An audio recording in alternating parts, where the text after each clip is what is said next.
Can you talk a little more about if somebody is listening and wishing that they had your ability to delegate? What were some of the things that made that happen for you? The first delegation that I did was outsourcing. So, like things that I knew I wasn't very good at. So, I have, an accounting firm that does all of my books, somebody who advises me on marketing strategies. I have a social media management company. So, I started kind of getting to know what I'm really good at, what I like, and Hmm. focusing on that. And actually, it's life changing because when you're actually doing the stuff that you really like, you're doing the things you're good at, which makes your business grow. Coach Caitlin here with the Extra Mile. Today, I have the pleasure of being joined by Susie Beghin. Susie is an early childhood educator, an author, and an advocate for children to give them the best start in life. Susie has written two Amazon bestsellers, Parents Learn to Play Too and Learn to Play. She is a daycare owner with 3 daycare locations, and she is an ECE trainer. Her approach blends her hands-on experience with her expert knowledge to empower parents and educators and get kids that start in life that they deserve. Thanks for being here, Susie. What are 2 or 3 things that you feel have made you successful in business? In other words, what are some of the keys to your success that somebody following in your footsteps might want to know?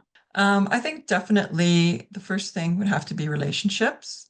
I've built a lot of strong relationships with parents, with educators, my colleagues, with the children, to create that trust and that supportive environment and community where children can learn and grow. Another thing would be I'm staying true to my mission. So my mission is to give children the best start in life. And so everything I do revolves around that mission. And again, I work with parents and educators to make that mission happen.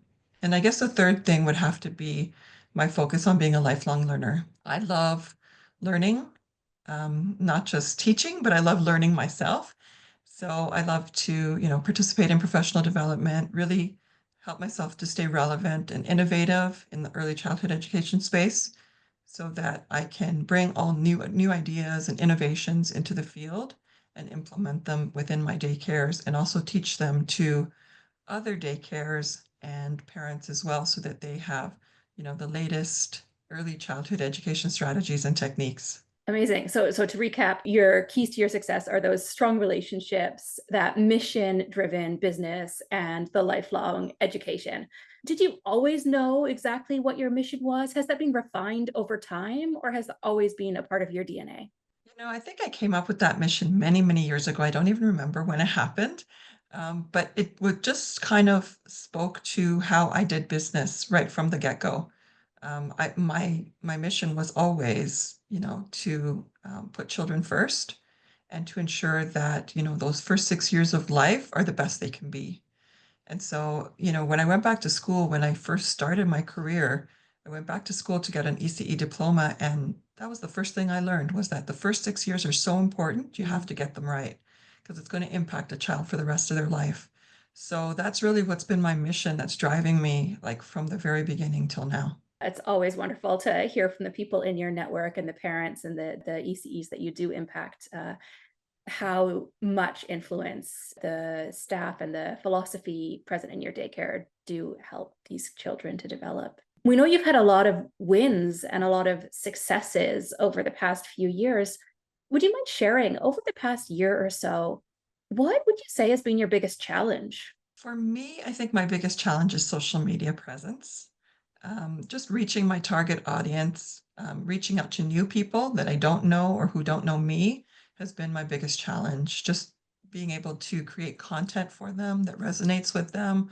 As I age, obviously, just trying to resonate and be relevant to, a new generation of parents coming through the system has been a challenge for me. So I'm working really hard on that to improve my social media presence and always try to find new marketing strategies to reach out to this new group of parents.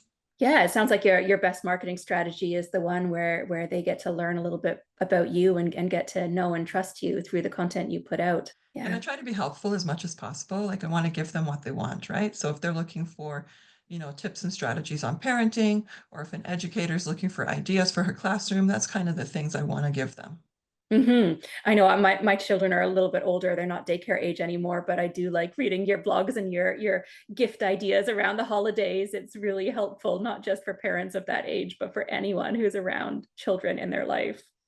So Mhm. social media and finding that right voice and finding that marketing message that's gonna not only educate but resonate and connect and build that trust factor before people actually get to know you and step foot in your daycare.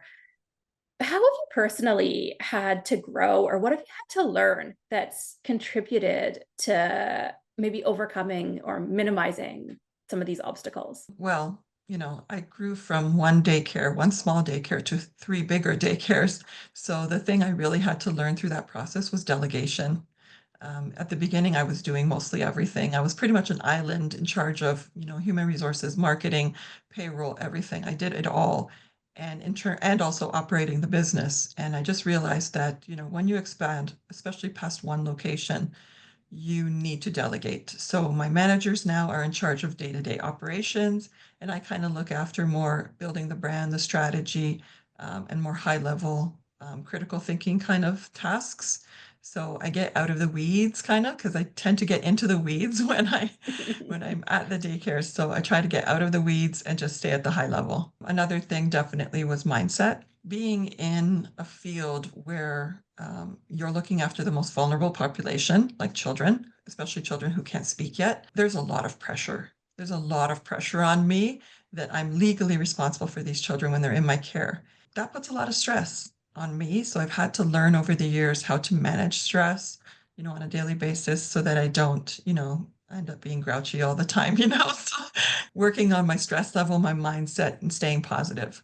Taking that responsibility seriously, but Yeah. not allowing it to prevent you from doing some things that you know you need to do, like delegating. Can you talk a little more about if somebody is listening and wishing that they had your ability to delegate and pull yourself out of the day to day? What were some of the things that made that happen for you or that opened up the possibility there? The first delegation that I did was outsourcing. So, like things that I knew I wasn't very good at, like marketing.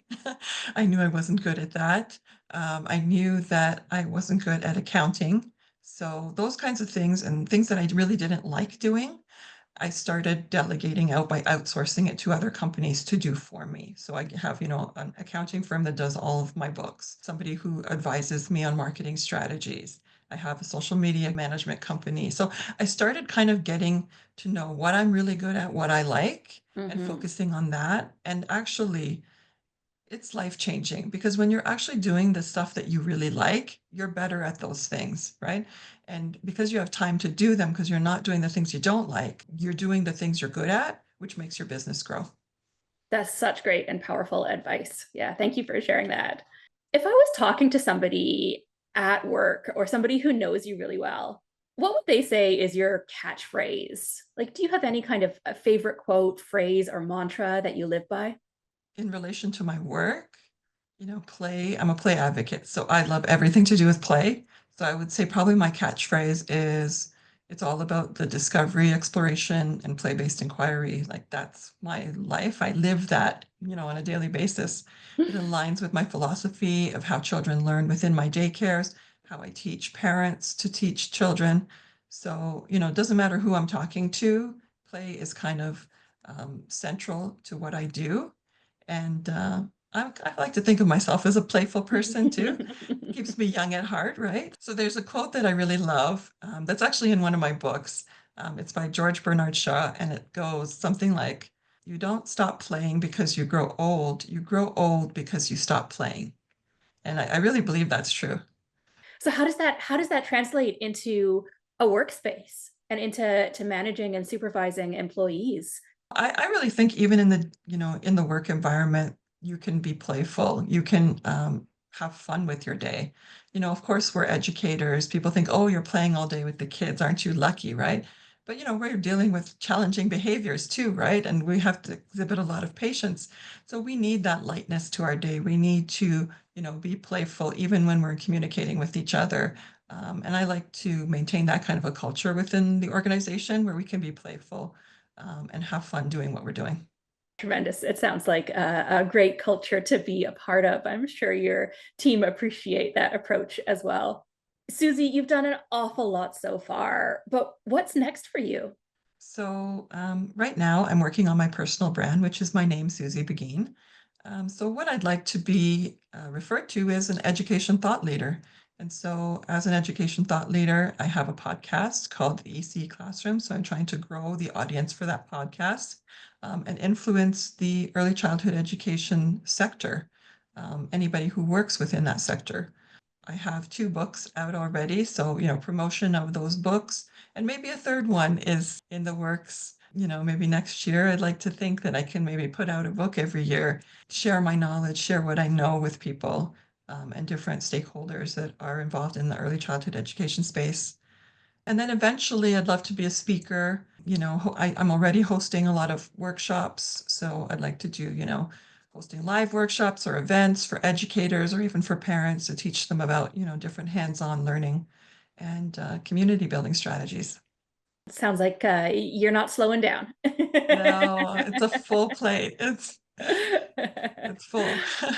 Well, thank you for sharing your time with me today and with the Extra Mile.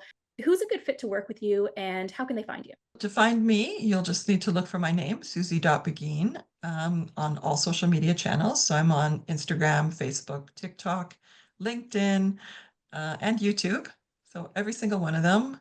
And also, I have the podcast, the ECE Classroom, so you can follow along there. And I have a website, which is my name, susiebeghin.com.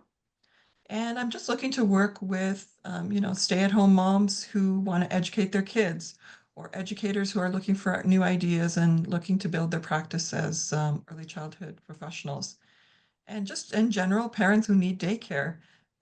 Those are, the people that I work with every day. Amazing. Yes, I know there's lots of people out there searching for daycare, and a great daycare is worth its weight in gold. So thank you so much, Susie, for all you do for the kids, parents, and teachers that you work with. Thank you for being part of this, and we'll talk to you again soon. And thank you so much for having me. It's been a pleasure.